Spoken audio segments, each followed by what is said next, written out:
The conclave serves as a high-level platform to deliberate on paths to net zero, focusing on policy innovation, clean energy transition, climate finance, technology deployment, action solutions across the sectors. By fostering collaborations between government, industry, academia, and civil society, the conclave aims to translate net zero commitments into measurable outcomes and scalable impact. This opening segment frames the objectives of the Net Zero Initiative, outlines key themes and priorities, and underscores the need to move from intent to implementation through innovation, collaboration, and measurement outcomes. To start the day, I request all the dignitaries to join us in lighting the lamp and starting with the session.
I request all the dignitaries to take the seats on the dais.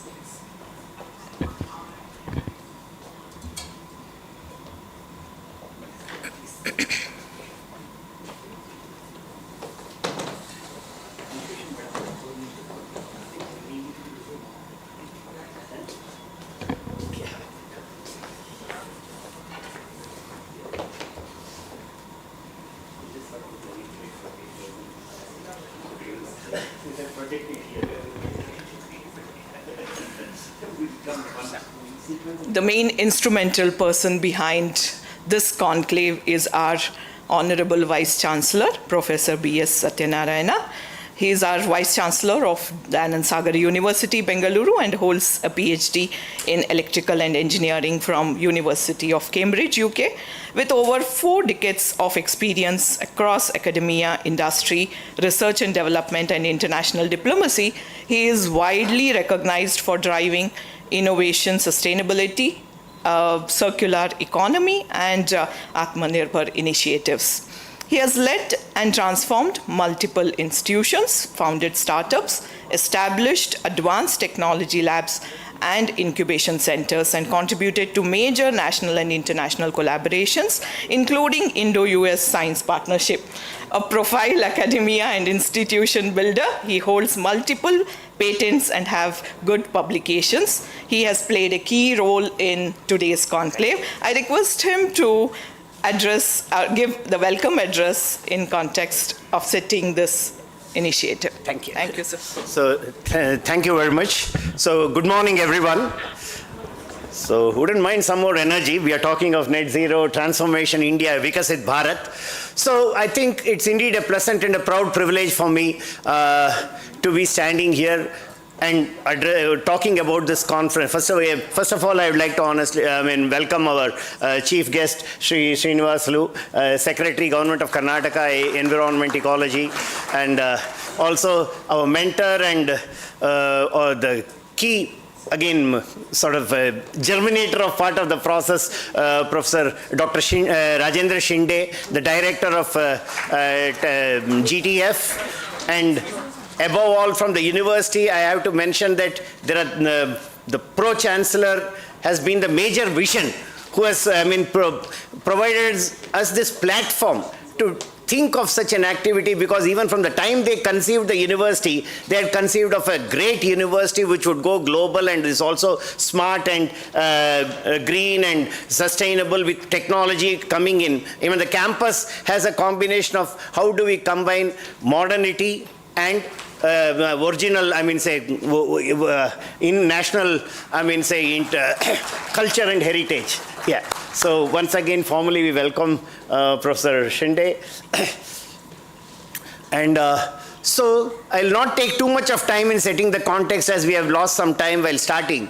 The key point is, as I said, the founders have a very clear vision that we want to create a great democratized university which not only delivers quality education, but equally ensures that, we contribute to the development of the nation. And in that development today, in this age of reduced knowledge life cycles, AI is a key enabler for accelerated development. And linked to that, all development needs to be sustainable, and therefore sustainability and sustainable development goals are key enabler. And so as a university, we have set a mission that in next 18 to 24 months will be completely, digitalized in all its aspect with AI first as a principle. And in next 5 years, we want to be a net zero campus as DSU. And these are the vision of the founders. And this campus conclave is a sort of a precursor, or what we would call as a teaser, if you want to call it, or a trailer for such an event, where we are saying what the complexity of understanding net zero, AI, higher education, all of them coming together to ensure Vikasit Bharat. And again, when we talk of Vikasit Bharat, we have to understand how the vision of the founders is very critical. We as a nation, from about 4 trillion today after 77 years, expect to go to, depending on whose prediction, 24 to 32 trillion in the next 22 years. For such a transformation, it cannot but happen without knowledge. So far, all development in this country was in spite of India's education system. But the next 22 years in this knowledge economy era, it has to happen with knowledge. And that knowledge will be accelerated with AI. And the AI, when linked to, technology, is where the true transformation of creating sustainable circularity, economy compatible systems will happen. But then just if I talk of circularity or sustainability, people may not relate to it, because industry to government, everybody looks at outcomes and return of investment. So when you're talking of return on investment or viability of the business, that is where the calculation of the carbon credits, the conversion into net zero, and saying whether we are net zero positive or negative, or how does it affect our financial parameters, become critical. And that is the way true sustainable Vikasit Bharat can happen. It cannot happen just like that by not considering the economical transformation without looking at net zero. And therefore, we are very happy that in line with the vision of the country, where India is one of the first and the largest country to say, we will meet by all the global norms. And recent COP 30 programs clearly showed that, unfortunately, the developed worlds were responsible for most of the problems have sort of abdicated their responsibility. Even the amount of commitment that has finally come is not even 1/3 of what is needed up to 2030. That will not go into the negatives. But many people today clearly understand that it is win-win even for a business to adapt it. But that knowledge can only come when AI-enabled higher education comes on board in all aspects of the parameter. And therefore, in this conference, we are saying to educate people, to bring in the best of experts from multiple domains, whether they are in manufacturing, whether they are in AI, whether they are in carbon credit calculation, whether they are looking at reforestation or afforestation, or whether they are looking at water, environment, waste management. We have government policy planners. We have starting from Sri Srinivasulu, who are themselves driving this activity, to industrialists, again, big and small. And the key aspect of what we want to convey is academics combined with local small and medium industries, we will be in a position to drive this transformation, because even today more than 80% of India is enabled by MSMEs and startups. And as a university, we clearly need that this knowledge gap has to be filled, and that can only be filled by a university, and that university has to have the right means. And the means is our AI and our centers of excellence. Maybe we'll speak later. So we are creating an integrated provision for all of us to work together. As I said, this is a curtain riser to say we can work together, we can make things happen. And being in Bangalore, the knowledge hub of the world literally now, and already Karnataka again in all sustainable development parameters, at least 11 to 12 they are leaders. But unfortunately the key themes were we are talking today in education and industry, maybe somewhere we need to catch up. And I think this will also, there with the presence of the secretary, help us to work with the government to accelerate this position by the time the next reports come about from the Niti Aayog. So I'll just stop here by saying we have an exciting panel, and we have close to about 300 plus participants. Again, many of them, because we are far away, have chosen to stay maybe offline, but over 150 plus participants just from industries, including startups, and then academics, students, and even in the session, we have industry, government policy planners from ANRF to AICT to Niti Aayog, and also major industries like Siemens, Dassault, Fischner, and many more. I mean, Bosch, Rexroth, many other people. Just for lack of time, I'm not adding the names. Many, I mean, at least 70 to 80 startups and MSMEs, and more importantly, even farmers and who have done transformational change in afforestation. They have also joined this event, and above all, the people who have to truly learn and deliver it and who are more maybe passionate are the Gen Z and the Gen Alpha. So we also have a session with the students. So I believe it's truly a holistic, bringing together of all the stakeholders and saying how do we start working together through this curtain riser. We give a brief input on what all can happen. So we hope even our faculty, as we said, originally we wanted it to be a workshop, as Professor Shinde would know, so that mainly to enable our faculty to understand the immense opportunity that the university is offering for us and to work with our partners. Now we have added the industry and other partners also, so that we are saying for the accelerated change when knowledge life cycles have come down to 36 months, product process, as I repeat all of this every time, 24 to 12 or not, skilling cycles even less to 12 months. The time is an essence, and we want to work together, and I'm sure this curtain riser will act as a catalyst for us to, 6 to 8 months down the line when we have an international conference, we'll already be able to showcase the type of outcomes, and I am sure you'll hear from the experts what can be done. Welcome to everybody once again. I'm sure we'll have a great event and truly work towards Dayananda, Sagar, the local industries, Karnataka, India, and for the whole world's good. And welcome once again. Have a great one-day session here. Thank you very much. Thank you, sir. Thank you for that context setting for the day. Now we have opening remarks from Shri K. Jairaj, sir, advisor of DSU. So, sir is a former Indian Administrative Service officer with over 3 decades of leadership in governance, infrastructure, energy, urban development, and public finance. He has retired as additional chief secretary to Government of Karnataka and played a key role as founder managing director in establishing Bangalore International Airport.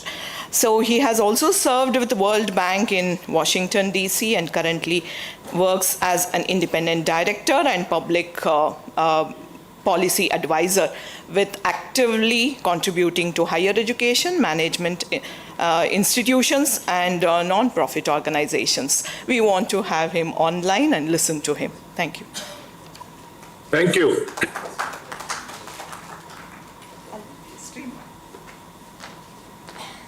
Madam?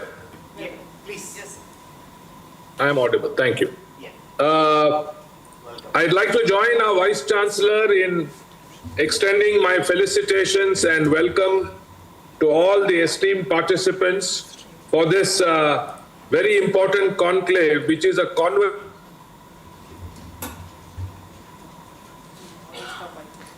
and Vikshit Bharat by 2047. I would like to first join the Vice Chancellor in welcoming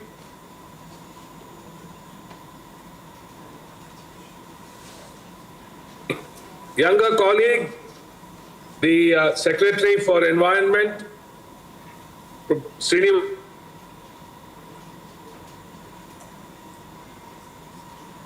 official work. Thank you for joining us, sir. To Dr. Rajendra Shende, who is really the bulwark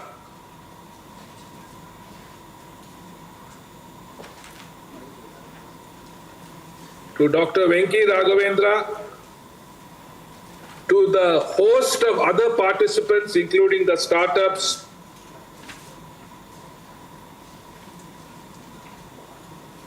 particular to my esteemed colleague who made this all possible, Upendra Tripathi, former Secretary of Renewable Energy, who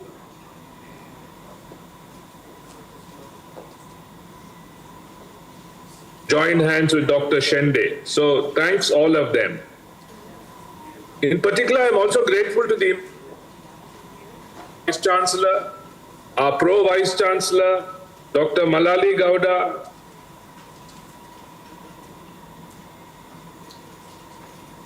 faculty members and staff who have toiled to make this a success. And clearly it is a success.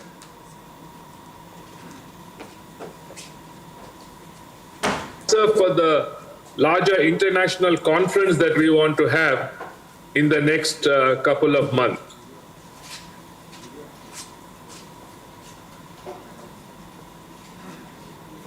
This really is a fervent desire of our Pro-Chancellor to make the DSU a really responsible citizen and committed shareholder of the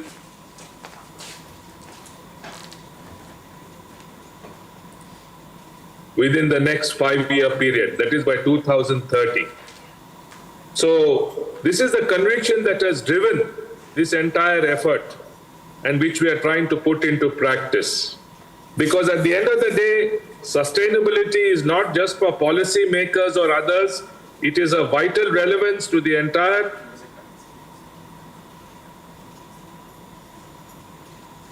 our Pro-Chancellor and all our other colleagues in trying to make the DL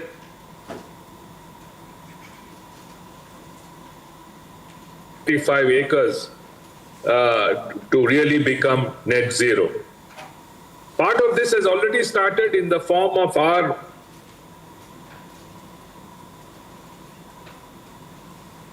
that substantial portion of the consumption is through solar energy, and with the active assistance of Dr. Shende,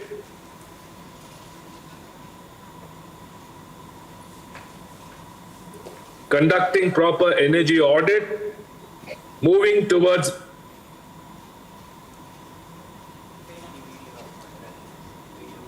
understanding the ramifications of what all this means in terms of outcome.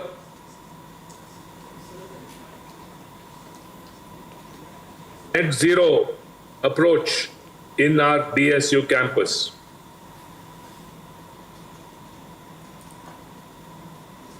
Could not be here because he is in Nalanda University, which, am I audible? Yes, yes. Yes, sir. The Honorable Prime Minister has declared as a net zero campus. So there are other eminent establishments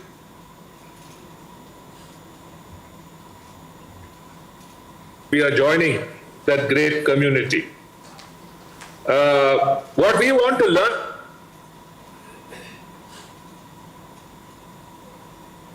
is how do we make this a reality?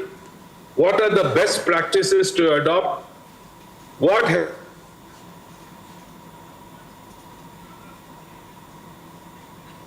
in converting this vision into reality?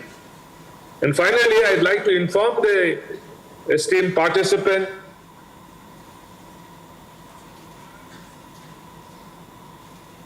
a smart campus in the very near future, and in fact, Siemens are going to be here next week to roll out that vision and that kind of report.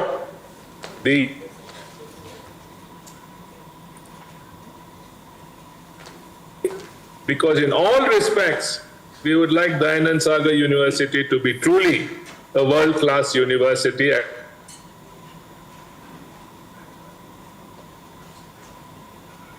Century. So with these words, I'd like to sincerely thank all the participants for joining us. I'd like to welcome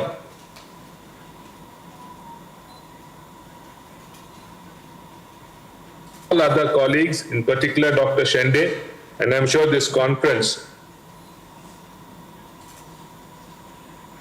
aim of making DSU net zero and carbon neutral in all respects. Thank you very much. Thank you, sir. Thank you for your kind advice and support to DSU. We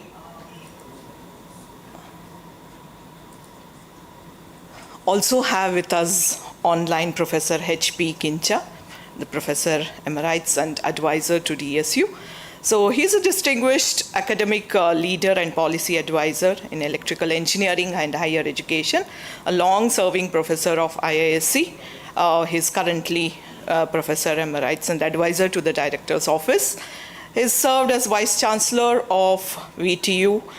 Professor Kincha has held various positions at national and international levels, including Chairman of Karnataka State Innovation Council, member of Karnataka State Planning Commission, and chair of multiple Government of India missions in the areas of intelligent transport systems, e-mobility, and power electronics. He has awards to his credit.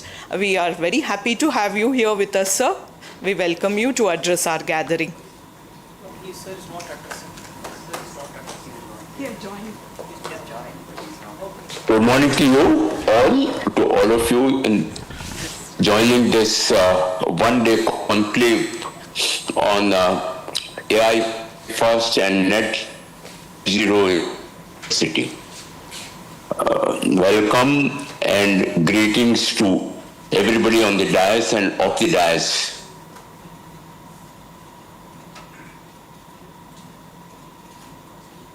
Our university is one of the most important objectives that we have taken on our hand.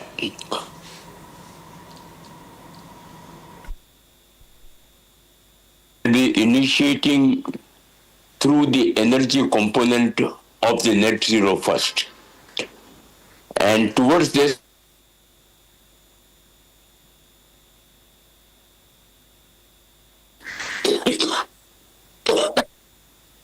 making the use of electricity in the campus producing the least amount of carbon that we can will be the first initiative of the Dayananda and Sagar University in this regard.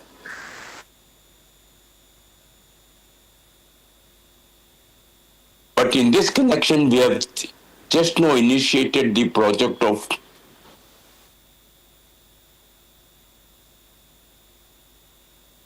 2.2 megawatts on the campus in the first phase, which will increase to about 5 megawatts initiative. And we are also planning for an offshore or a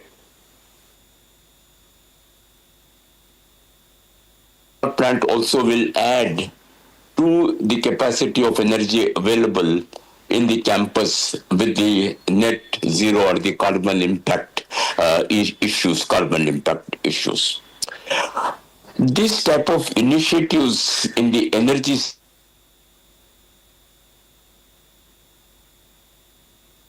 the future will be the first start point of this net zero journey. The Karnataka government also very recently initiated the issues of the renewable energy generation coming on into the grid of the state and the various issues that come with it.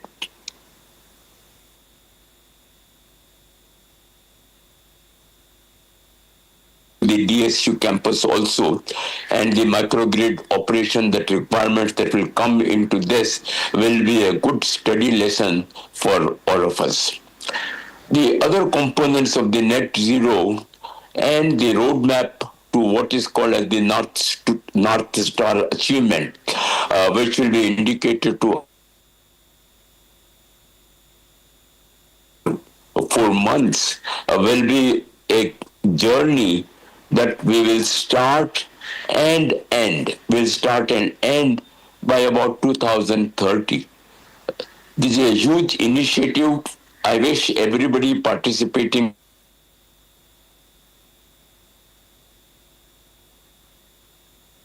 and learning session.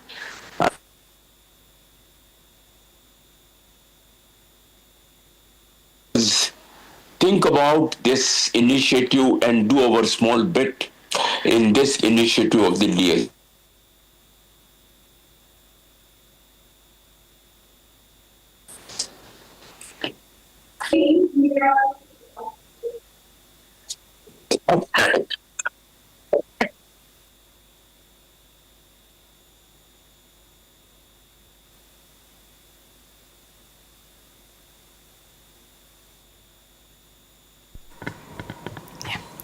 So thank you for your kind words and wishes. We have with us Dr. Rajendra Shinde, Director and Founder of Green Terry Foundation, Pune, who is also a collaborator of this conclave. So Dr. Shinde is an alumnus of, I'll just take a minute.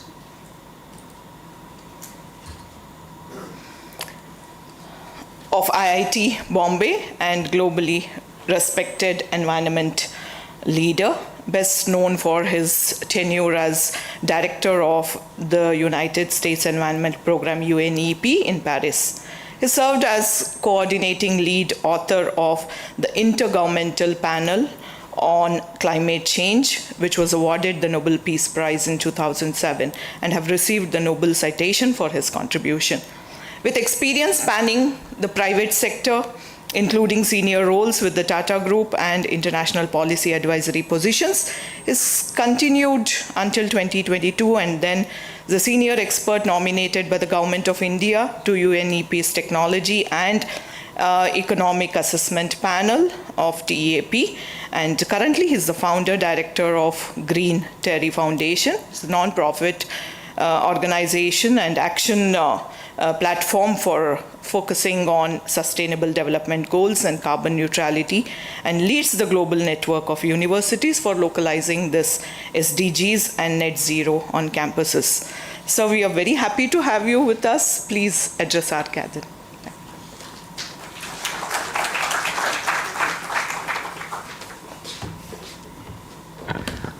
Namaskar. Thank you for excellent introduction. One introduction I want to add into it is that I worked in United Nations Environment Program for nearly 20 years with the singular objective of protecting the stratospheric ozone layer. If that layer would have gone, we would not have been sitting here today. And it's one of the successes. The ozone layer is saved. In the morning, I got a message from World Meteorological Organization that the 1st December 2025, the news is Antarctic ozone hole is closed. And this is the second time it is closed. There are cyclic variations, but this has closed earliest in history. And there are signs that it will continue to do so. So we not only achieved, but we have achieved it in a sustainable way. And this is what we want to do today. And I'm very thankful for organizing this conclave. For Vice Chancellor, the credit goes to him, Professor Satyanarayan. And I'm really surprised that when international conferences are organized, we suddenly get a message that there is a conference, register yourself, and all dignitaries are coming. And here what he is trying to do is to make it inclusive process. It is not a show-off conference, getting some international dignitaries and all that. He is getting a Secretary of Environment and Forest of Karnataka to consult how we should go ahead in this international conference. Because we don't want to just show off and have a big headlines, but we want to achieve. And that achievement interest, achievement and achievement ambition that I see in a DSU is unparalleled. And I'm sure 2030, coming from the international organizations and knowing how international programs are extremely difficult to be successful, 2030 becoming net zero is definitely a challenging, to say the worst. Because you can make pledges. The world is making pledges for last 30 years that will reduce the emissions. IPCC, where I worked as a coordinating lead author, said we must reduce by 43% emission by 2030, without which the disasters will continue. They are continuing. And we have not reduced even 1% of emissions, global emissions, till today, even after 30 years. So pledges are taken, but they are not fulfilled. And I see the beginning of meeting the pledges here in this hall, because it is becoming an inclusive process. You cannot make a pledge at New Delhi and say that we will achieve this. And at the end of it, we don't achieve it because the process is not inclusive. The stakeholders have never consulted, and this is what is happening today. And I'm very happy that there's a consultative process taking place under the leadership of the Secretary of Environment, Forest, Mr. Srinivasulu, and also the Pro Vice Chancellor who is taking the lead in it.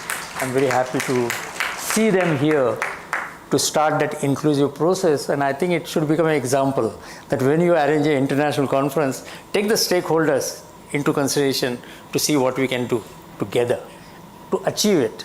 Because after all, international conference is not for holding a conference, it is for achieving a net zero, and it is by using AI. Many people think AI is artificial intelligence. For me, it is accelerating India. That is AI. And really speaking, let's not be too much of a hype of AI. AI is created by human beings. And if you look at more, at least at present, the status of AI is AI doesn't have intuition the way we have the intuition. AI doesn't have conscience the way human beings have conscience. AI doesn't have respect for the people the way we have the respect for the people. On top of it, AI is not a moral authority. AI doesn't know the morality. Human beings know the morality. And all these characteristics have to come together to achieve certain objective. So AI, let's be clear, is not going to be the main stakeholder in net zero, but is definitely a paddle of accelerator to be pushed. And how much you push it depends on us, the one who is controlling the wheel. It's not that pedal is telling you to drive there. You are on a control wheel, you are saying where to go. You are only utilizing AI for that. And this is what I wanted to emphasize in my short talk. Today we are standing at the cusp of, I would say, time, technology, and tragedy. Time because just in 2 days, we will be finishing the first quarter of 21st century. 2025 is gone. You can make accounts, what is achieved and what is not achieved. This is not a time for doing that. But at the same time, we are starting a second quarter of 21st century. And we are also starting what is called as a net zero in DSU. So that is the importance of the timing of the things. I'm saying technology is because we are very hyped about AI. Rightly so, because AI has made a revolution in terms of reimagining the technology. People are saying that even human beings won't exist, only AI will exist after a few years. Well, it's again the human beings are imagining it, not the machines. And the tragedy is the world is in a crisis. I'm not talking about a geopolitical crisis. I'm not talking about a Ukraine and Russia war. It's a war with the nature. And we are continuing it all the time without repent. And United Nations, where I worked for 20 years, is helpless. And when you talk to one of the top authorities in United Nations, why UN is not able to stop it, it's because UN is what you are. If you feel, UN can do it. That's a defense of United Nations. But let's be clear that we are at the tragic point. And that tragic point we have to brood over to see how we can take the things from here on. I also want to say that our Prime Minister Modi has declared India to be net zero by 2070. I think everybody is relaxed. But here is a DSU who says we want to have it in next 5 years.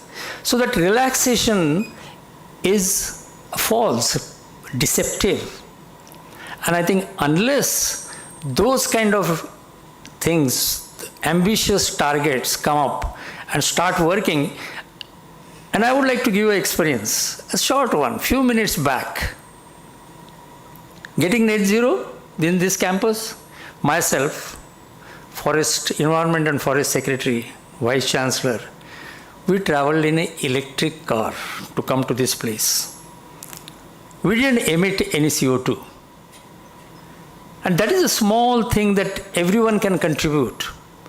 We see a lot of transport here. I saw the parkings coming. This is the second time I'm coming to the DSU. But I think the time will come when you'll say that only the green plates will be allowed in this campus. And I think that is a starting point for all the two-wheelers and four-wheeler owners of doing it.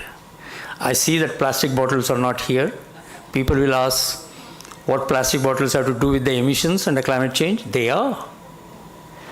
Because we don't know how much emissions are done in producing a plastic, and that plastic comes from the petrochemical. It comes from the Mukesh Ambani's plants in Jamnagar. Of course, he is doing a lot of efforts. His 10 billion program for saving the earth by doing a net zero, he has also declared Reliance will be net zero by 2045. Tatas have declared they will be by 2040. But this is the first time any university is saying that we will do it by 2030. I really feel that Professor Satyanarayan will be still here till 2030 to see that. And I think I will close my speech by saying that let's have a full day of good discussions to make the 2026 International Conference a success. And we just lighted a lamp, but I feel what we lighted today is enthusiasm. We have lighted what is called as ambition. And that ambition we should continue and not allow it to extinguish. Some of them are getting extinguished here, but our ambition will not get extinguished. Thank you very much.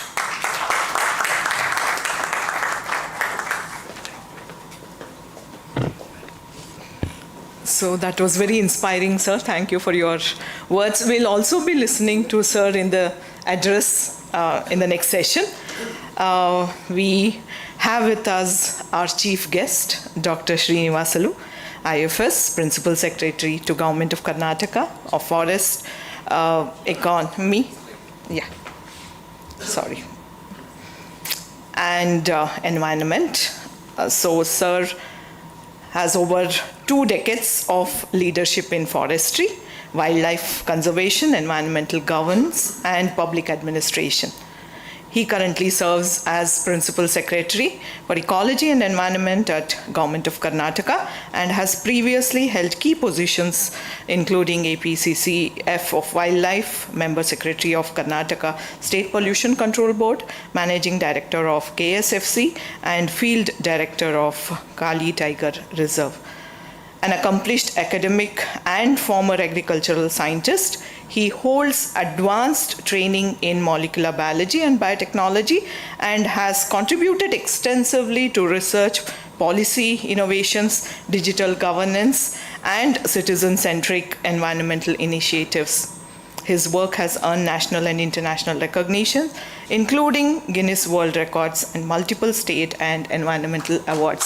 So we are happy to have you with us. Please address our gathering.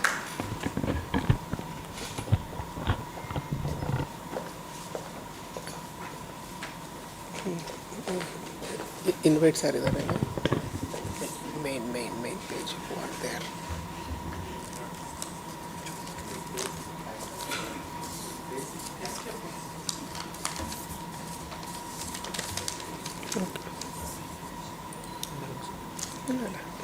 ಯಾರು ಇದ್ದಾರೆ ಇಲ್ಲಿ ಅಂತ ಹೇಳ್ಬಿಟ್ಟು main page ಇರುತ್ತೆ.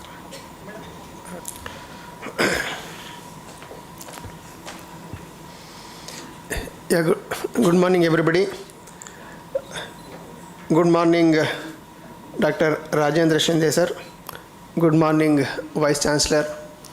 Good morning Jairas sir, and then all the dignitaries here who are assembled here for such a nice conclave. I think when I was sitting earlier, it was a workshop, and then with the number of people, the diversity, and then shortage of time, it is a teaser. So now as a chief guest today, I have to just put a teaser before you of the journey of around 200 years, and then how we should be moving forward. Number one, today, friends, we are talking about net zero. But then let us just recollect the journey. How do we arrive here from the term called revolution? From 1800 onwards, till 1800 there was nothing, no development, no net zero, nothing. Life was as usual, business as usual. It was cool. With industrial revolution, for 200 years, whole mankind just spoke about revolution, industrial revolution. For the first time in 1980s, Brundtland Commission, a new term came, sustainable development. That is, after 200 years we realized that mad rush of utilization of inputs, resources, for the cause of development might lead us in problem, and then we should be conservative about